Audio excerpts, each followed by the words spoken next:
Morning children, are you ready? Okay, all of you take your politics textbook, page number 31. Our next topic is about types of government. And do you know who give the government the power to make decision and enforce the law? All of you, who gives the government this power to make decision and enforce law? So listen, all of you, who gives the government this power to make decision and enforce law? Answer to the question depend upon the type of government there in a country. In a democracy, it is the people who give the government this power. All of you, in a democracy, it is the people who give government this power.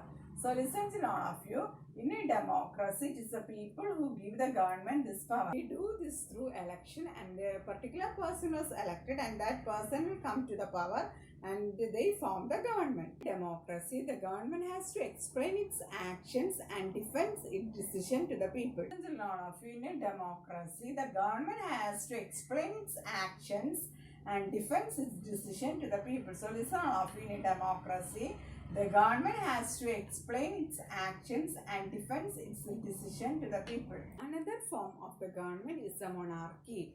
Then in the monarchy, king or queen has the power to make decision and run the government. A few types of government. Another form of government is the monarchy. The monarch, king or queen has the power to make decision and run the government. So listen children, the monarch, king or queen has the power to make decision and run the government. The monarch, a small group of people gather together and they discuss matters, but final decision is taken by the monarch. Like in a democracy, king and queen do not have to explain their actions or defend the decision they take. All of you, unlike in a democracy, kings and queens do not have to explain their actions or defend the decisions they take. So listen, all of you, unlike in a democracy, kings and queens do not have to explain their actions or defend the decisions they take. Our next topic is about democratic government. Do you know children, India is a democratic country. Achievement is the result of the long and continuous struggle of the great leaders who dedicated their life to make our country independent. Listen to all of you, democratic government. India is a democracy. This achievement is the result of a long and eventful struggle of the Indian people. So listen all of you, India is a democracy. This achievement is the result of a long and eventful struggle of the Indian people. The main feature of the democracy is that people have the power to elect their leaders.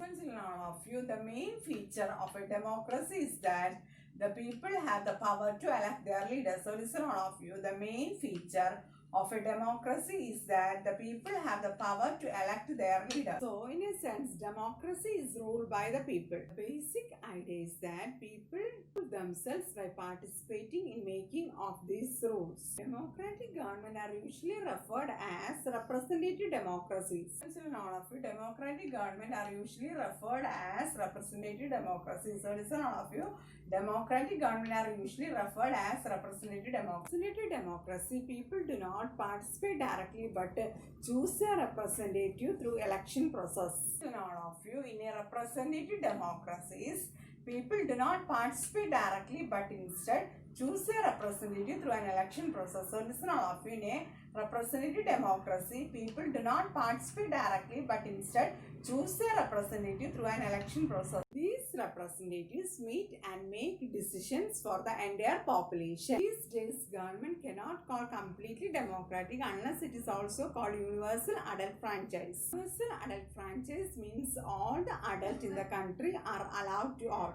Children, do you know, can you believe a time when government did not allow poor and women to participate in election? Earliest form, only those who have property and those who are educated have the right to vote. In their earliest forms, government allowed only men who own property and were educated to vote. So listen all of you, in their earliest form, government allowed only men who own property and were educated to vote. This meant that women who are propertyless and uneducated are not allowed to vote. Children, observe the picture given there in your textbook. Votes for women, page number 32. Can you see? Isn't it yes or no? Yes. Nowhere in the world have government willingly shared power. All over Europe and USA, women and poor had to fight for participation in government. So they are fighting to get the right to vote. Women's struggle to vote got strengthened during the First World War. This movement is called women's suffrage movement, as the term suffrage usually means right to vote. So, suffrage movement started by the women. During the war, many men were away fighting, and because of this, women were called upon to do work as that was earlier considered men's work. So, wartime, men may be far away, women are forced to do the work. Many women began organizing and managing different kind of work. They are participated in different work. When people saw this, they began to wonder why they had created so many unfair stereotype. Here means not changing about women and what they were capable of doing. So women began to seen as being equally capable of making decision making. Women also have the same right as men.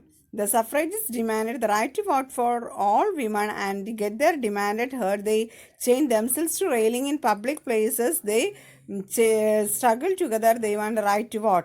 Many suffragists were imprisoned. So many suffragist women were put in prison, went on hungry strike, and they had to fed by force. American women got right to vote in the year 1920, while women in UK got right on same term as men some years later in 1928. Children, all of you, page number 33. One picture given. Can you see? Isn't it? Yes or no? Yes. It is a voting procedure going there, and voting in a rural area. Rural means village area.